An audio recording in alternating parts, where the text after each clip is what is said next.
All right, today we'll be talking about pests and diseases.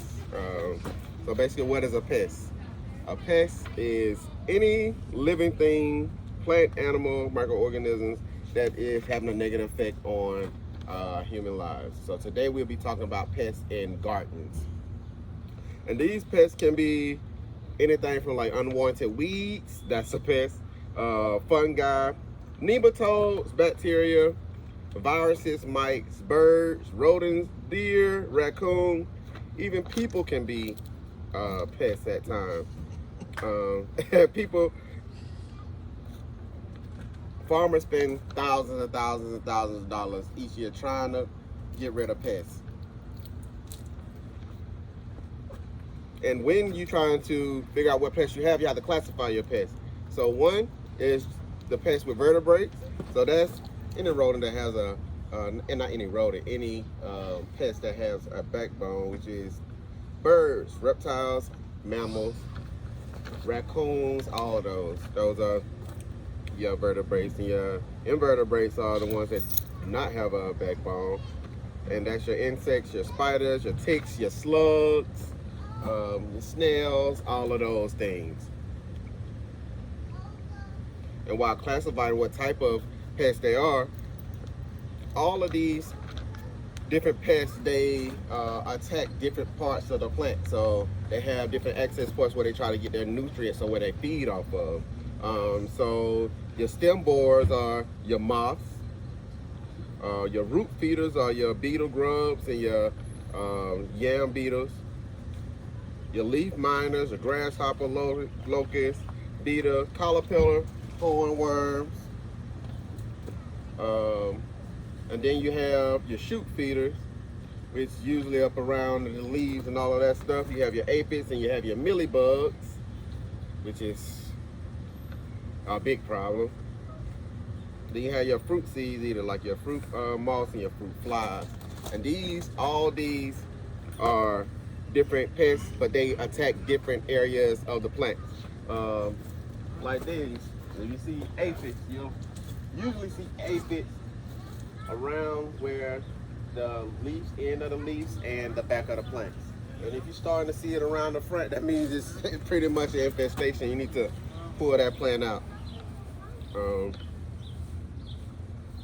all these pests can do really, really, really bad damage in your garden if you don't have any preventative measures, or once you see that as a problem, you go ahead and take an effort to get rid of that issue. Because if not, you'll have an infestation, and one plant can end up infecting your entire farm or your entire garden.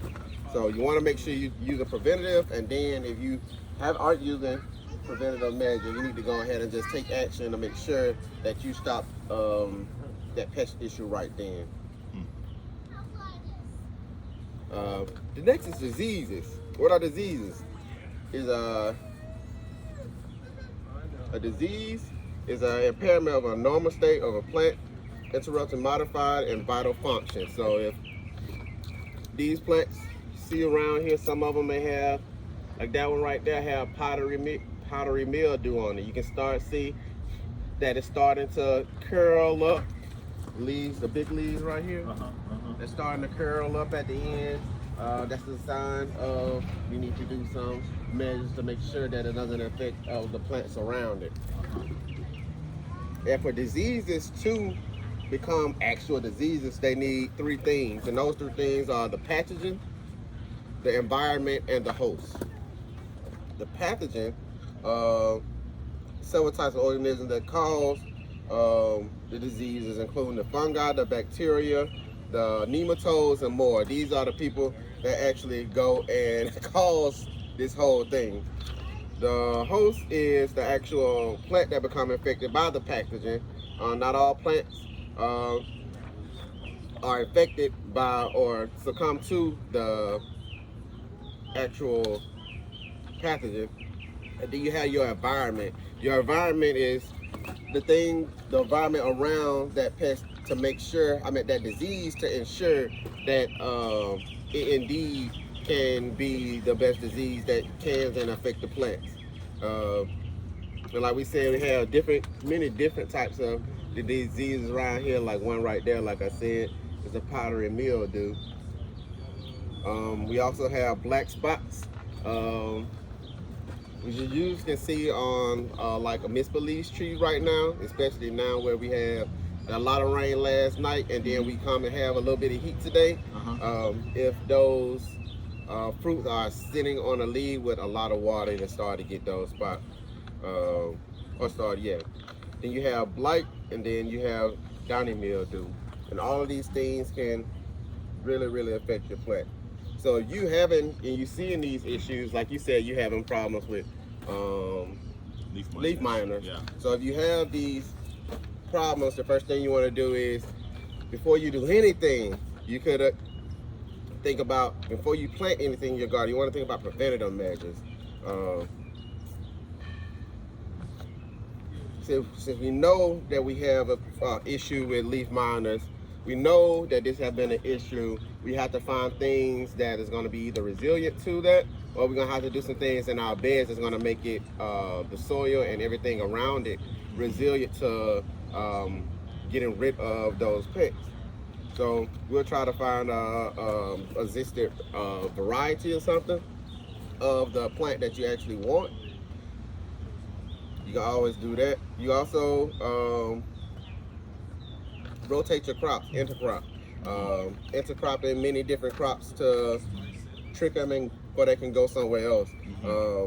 But my biggest thing is always rotate your crops, because if you continue to grow the same thing in that area, they're gonna basically make that home.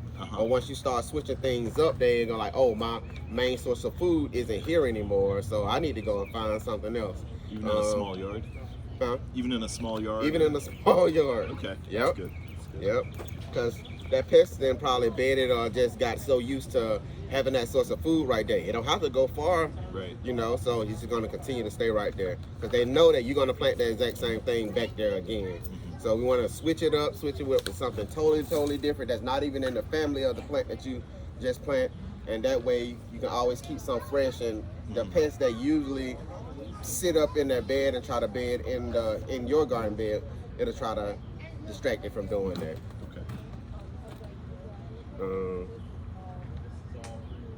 Also, making sure that you have a lot good soil management. So having a soil test and making sure that you amend your soil, put fertilizer and everything, that'll also help with combat against pests. Because you always remember, healthy soil and healthy plants will be less likely to be attacked by pests. Proper water management is another big thing that we have. That's another reason why you see that powdery mildew right there. That can be susceptible because it's overhead spraying a lot. When you overhead spray plants in the garden, you open them up to be more susceptible to diseases. That's why we have the drip irrigation system. It's just directly into the ground, and you don't have anything splashing back up on the plants or spraying directly on the leaves or anything. Only when it rains, they have some type of water directly in the leaves. So we don't have to worry about disease, creating an environment for disease to start.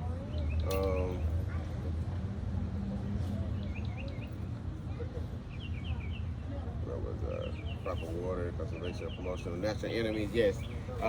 If you see like problems, a lot of people always want to make sure that they're not killing beneficial insects on their farm. So always look up the pest that you want to actually get rid of before you get rid of it, and see, is that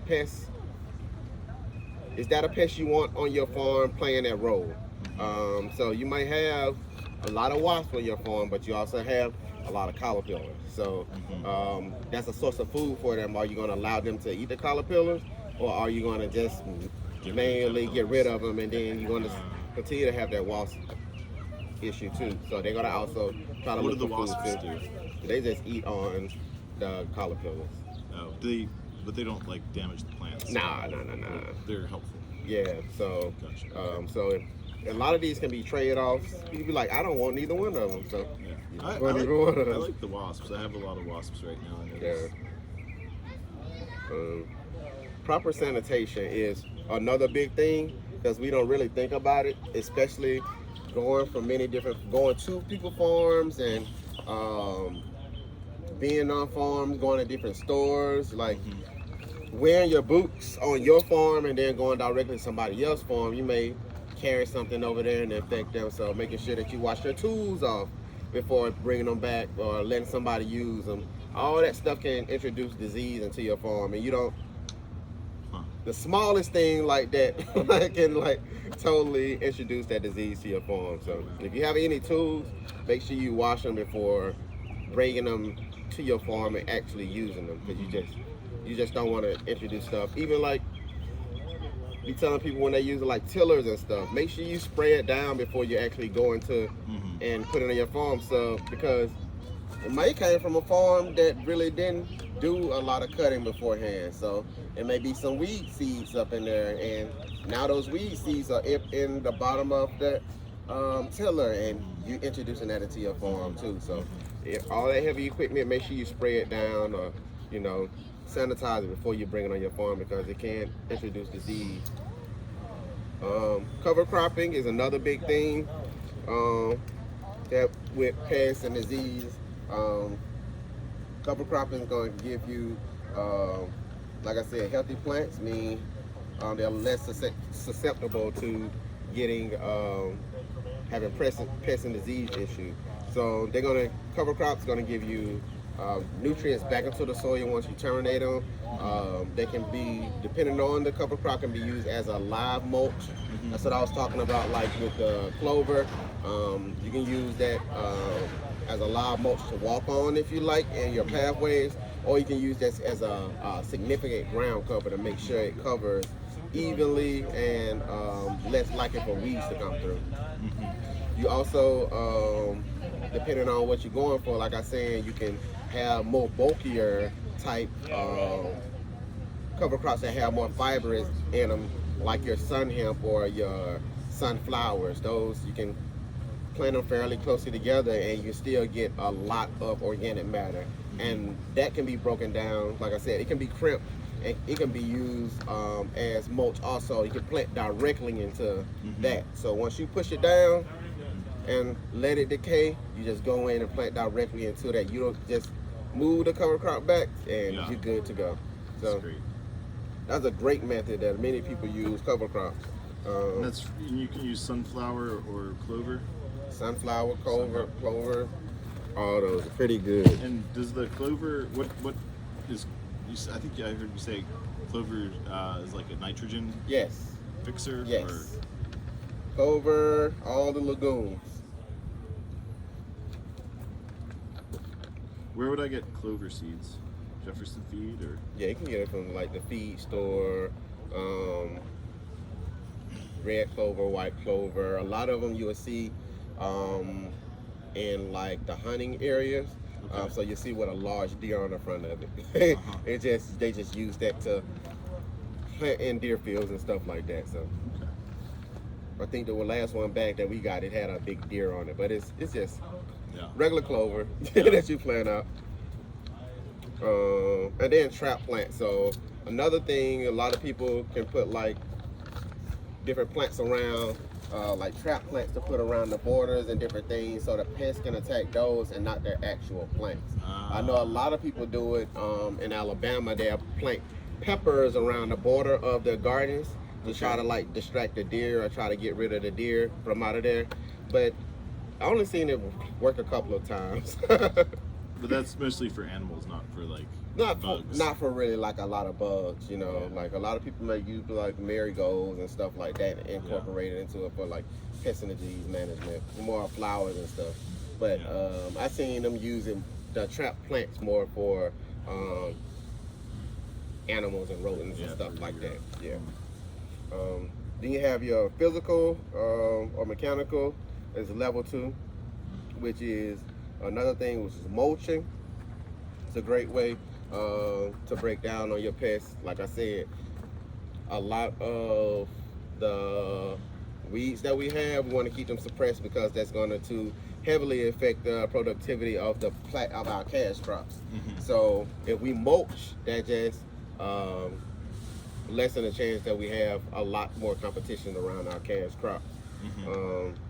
Canopy management, making sure that we understand and look at everything around us, because it can easily, like everything right here, we can go over here and look at nothing's going on, but if we don't look up under here, we'll never see, like, you have a couple bugs and stuff under here. Spots, a couple spots and stuff. So making sure that you look at all your plants and understand like what's going on, because something easily can be looked over and in a week it can cause a significant problem. Solarization. Solarization is a practice we use to make sure that you can